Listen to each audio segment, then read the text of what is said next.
National Stress Awareness Month. Hear from experts on what you can do to manage stress. A nice weekend on the way. We'll talk about temperature trends and sky conditions coming up. Changes in flights are coming to Sawyer International Airport. We'll tell you when the updated flight times are and when the new schedule will begin. Welcome to your TV6 Night Report. I'm Elyse Chengery. April is National Stress Awareness Month. And as unavoidable as stress can be, after so much happening in the past year, it's still #1 to maintain your own well-being. To manage stress, the Wellness Center of Marquette says it's about boosting your body, mind, and soul in a positive way by exercising, getting plenty of rest, and improving your nutrition. And they say it's also important to keep inspired by taking a springtime walk on the UP trails or even just spending time at home listening to soothing music. We can acknowledge that we have absolute control over the thoughts that stay in our minds. They're really powerful. And I really caution my clients, don't let the mind go to a place of fear, because all that does is suppress your immune system. TV6's Noel Navarro has the full story in your late news coming up at 10 o'clock Central. That brings us to your Daily Pulse question. Have you been feeling stressed today? To share your thoughts, go to TV6's Facebook page and vote. We'll have the results at the end of this newscast. Tonight, some Michigan hospitals are near the breaking point as the state battles a massive COVID surge. At least 8 hospitals in Detroit area are now at least 90% full with coronavirus patients. Jim Kurtzner reports. We are feeling a great pressure point, and right now we are a lot of patient safety issues. More than 4,200 people are now hospitalized with COVID in Michigan, which is near an all-time high. And the state sees about 7,900 new cases every day on average, which is 7 times more than in February. And continuing coverage of COVID-19 here locally, Upper Michigan is seeing 108 new cases today. Marquette County had the most new cases at 27, Delta County with 25, Chippewa County with 15, Schoolcraft County reporting 0 new cases today. And Upper Michigan counties are reporting 1 new coronavirus death today, with 1 new confirmed death in Chippewa County. Those now total 403. Probable deaths remain at 96. Overdose deaths are increasing during the pandemic. The state health department calls it an alarming trend. In 2019, deaths were at the lowest point since 2016. However, new data from January to June of 2020 shows overdose deaths up 16% from 2019. Obviously, COVID-19 has had a high impact. People are more at home. We know anxiety rates and depression rates are up. These are major concerns. If you or someone you know needs help with a substance use disorder, you can call the 24/7 national hotline. The number's on your screen, 1-800-662-HELP. Developing now, Sawyer International Airport is updating flight schedules. In less than 3 weeks, Delta Airlines will add a daily second flight to Detroit, departing at 11:22 a.m., as well as make a daily flight to and from Minneapolis. American Airlines is adding a second daily departure to Chicago at 5:40 p.m. There will also be a second daily arrival from Detroit at 10:32 a.m. and from Chicago at 3:45 p.m. Sawyer's Director of Operations says this will increase travel numbers. With the additional flights and summer approaching and the American public finally feeling comfortable with the vaccinations going out, I believe that our numbers will rebound relatively quickly. The additional flight schedules take flight beginning on May 5th and 6th. And also new, TSA is now allowing 1 liquid hand sanitizer container up to 12 ounces per passenger on carry-on bags until further notice. All other liquids, gels, and aerosols brought will still be limited to 3.4 ounces, and you can view the flight schedules on our website. Well, Carl says the weekend looks promising for sun worshipers. He's here now with a look at early Saturday temperatures and sky conditions. Hi, Carl. Hi, take a look. Here we are at the current time, and there are some clouds over the eastern UP. But by 6 a.m., most of Upper Michigan should be in the sunshine. And watch what happens. Any clouds tend to dissipate by midday, and the afternoon looks sunny across most of Upper Michigan. Early tomorrow morning, temperatures will be in the upper 20s to the lower 30s. from west to east. And today's highs featured readings mainly in the 40s. There was one exception. 53 was the warmest at Iron Mountain. It was just about 50 at Menominee and also Escanaba. Only 37 for a high at Munising. We'll take a look at temperatures through the weekend and a change coming up for next week. That coming up. Looking forward to those temperatures. Thanks, Carl. Well, I know I had a blast here this season. Marquette Mountain, their resort is transitioning to its dry season now. The staff is preparing mountain bike trails and working on new ones as part of their bike park. This summer, they'll have hiking, biking, and volleyball at the resort. For bikers and hikers, the lifts will be available with single ride day access and season passes available. In a lot of ways, we view this as a building summer because we're adding a lot to the bike park in terms of functionality and in terms of draw for beginners. So we're putting a lot of effort in this summer to really fill out and build out that bike park experience as a part of the Marquette Mountain experience. Crazy to see it without all that snow. There is still work to be done. Staff is trying to open the mountain for biking in June. Marquette Mountain Resort is private property, and to use the bike park, you need either a season pass or a day pass.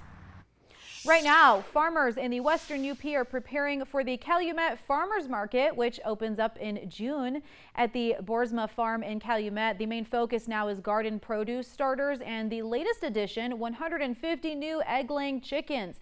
Over the last year, the farm received a grant to help fund the new greenhouse, which gives the farmers a head start on raising the chickens, and it keeps them pretty busy too. This time of year, since we're not planting in the ground, we have focus on chickens, getting them started so we can maximize our egg production.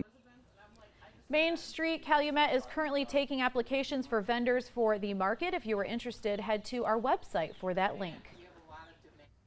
New details tonight for those that are looking for new ways to get out of the house and be active. A newer organization in Houghton has created an online fitness program featuring a race that starts tomorrow.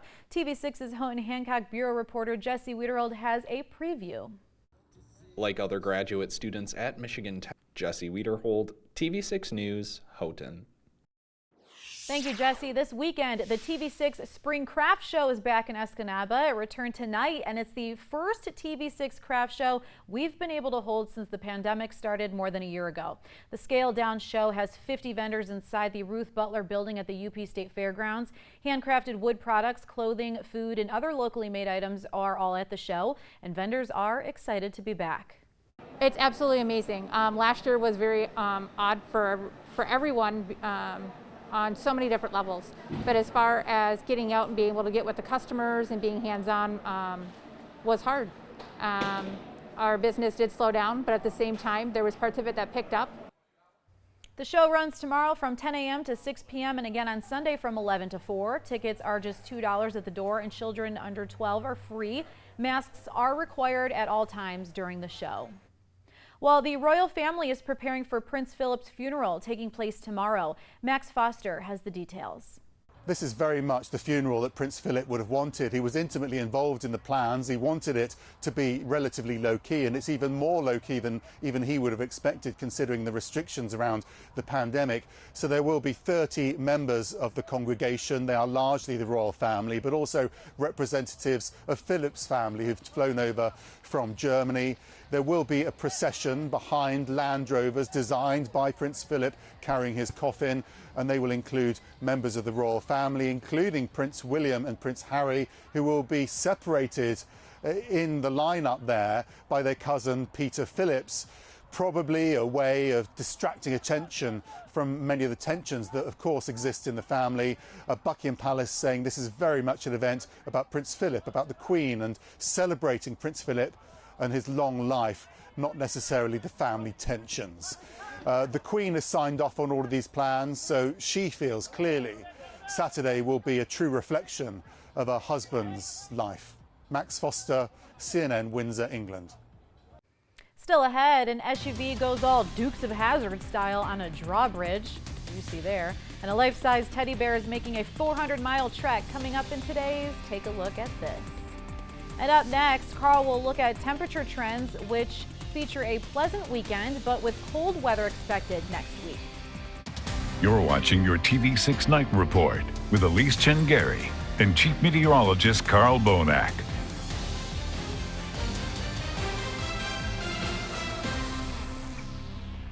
Elyse? All right, Carla, I'm liking these weekend weather. I think I could get in some golf this weekend before it starts raining. Yes. Oh, yes, you definitely will, unless you wait until 6 o'clock at night on Sunday out in the western UP. All right, gotta go earlier. Thank you, Carl. All right. Coming up, a shoe made from mushrooms. Yes, you heard that right. We'll see you right after this break.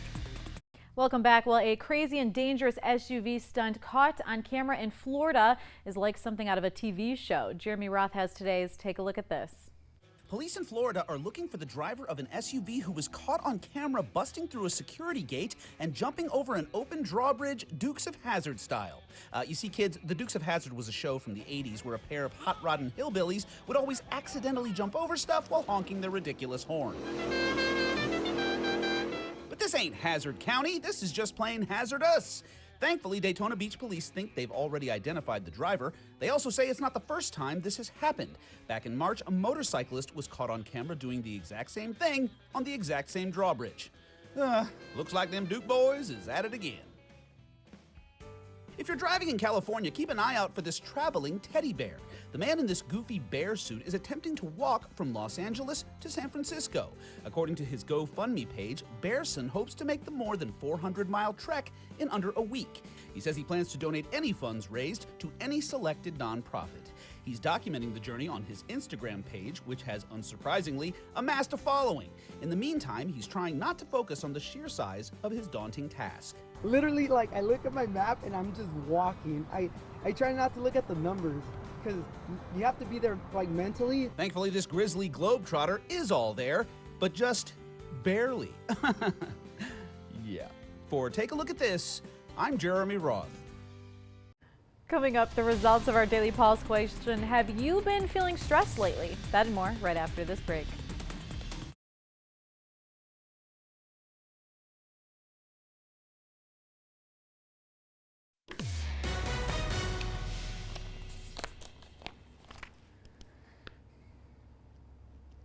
The results of our Daily Pulse question are in. Have you been feeling stressed lately? Well, 79% of you have and 21% of you have not. You can head over to our website for the story on ways to de-stress. Thanks to everyone who voted tonight, and please be sure to vote in our next Daily Pulse question. Well, it's the latest in fungi fashion. Adidas has released a new sneaker all made from mushrooms.